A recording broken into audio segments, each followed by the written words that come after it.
My third completed game for 2026 is Ghost of Yotei. Running from a fight?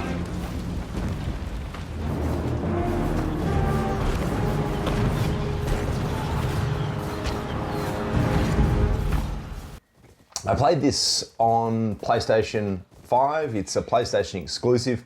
I played it on my PS5 Pro actually, and I spent about 80 hours with this game, and I also got the Platinum Trophy, which I don't usually do for many titles. I'm definitely not a trophy hunter. So that probably should tell you something about this game in the sense that it managed to keep me occupied for enough time to get that platinum. It wasn't a difficult platinum to get, it just involves a lot of collecting.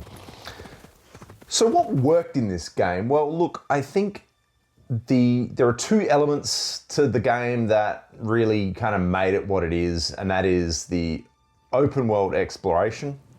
The open world is just gorgeous. Beautiful colors, beautiful day-night cycle, kind of diverse biomes from like grasslands to mountains, through to the snowy areas. Exploring this world is really probably one of the highlights, if not the major highlight.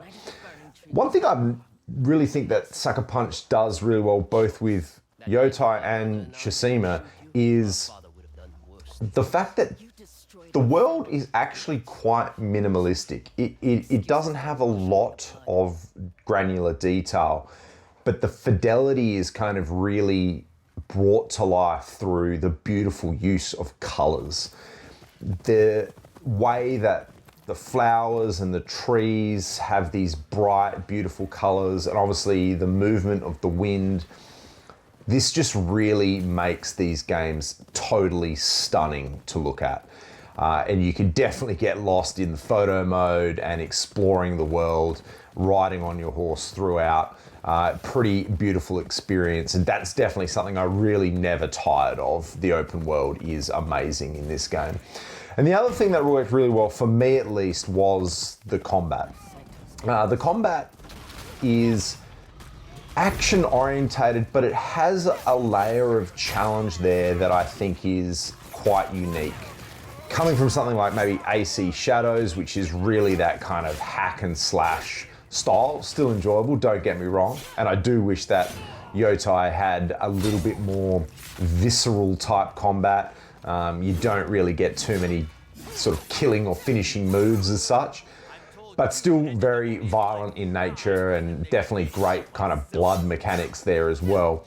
But the weapon swapping concept was done really well. I liked using the different weapons against the different enemies.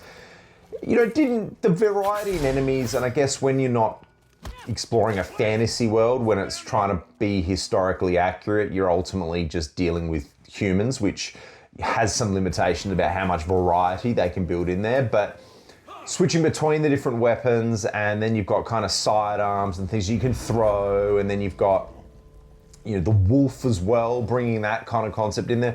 All of these elements kind of woven together worked really well. I did find that some of the controls were a bit wacky, trying to deal with swapping to throwing equipment or the quick draw items, and then sort of swapping weapons, main weapons as well. There was a little bit of challenge with the control scheme there, but overall that's like a minor gripe.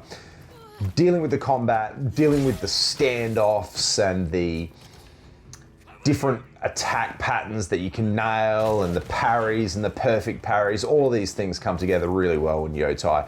And couple that with the open world exploration, I think those two things together are what really worked the best in this game.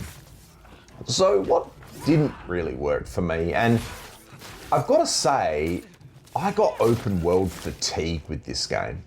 And I think it's not so much a reflection of Ghost of Yotei specifically. I actually think it's just a reflection of too many years of too many open world games that follow this same repeatable pattern.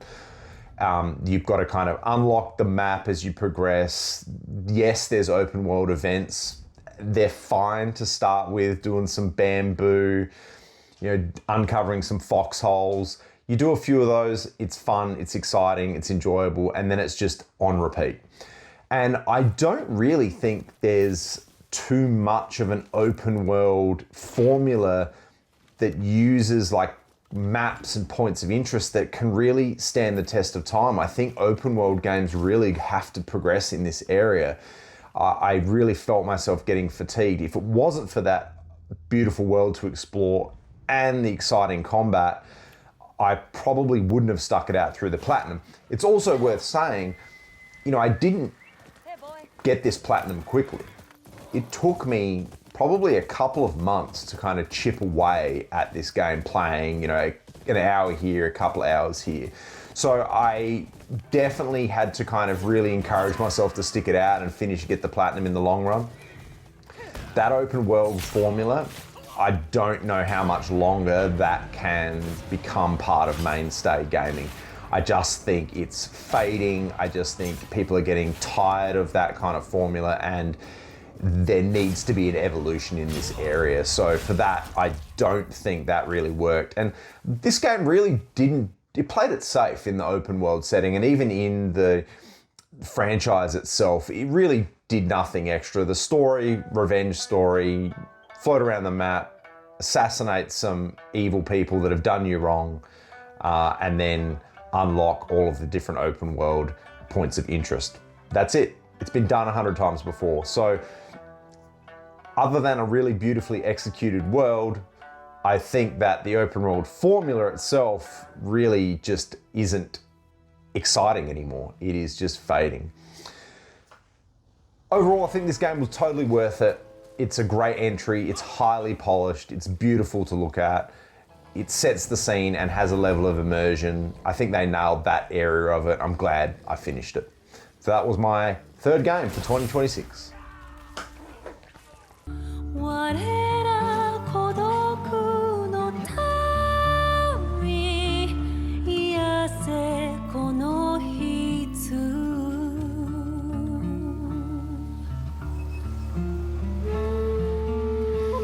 You'll find them, Atsu. You have to.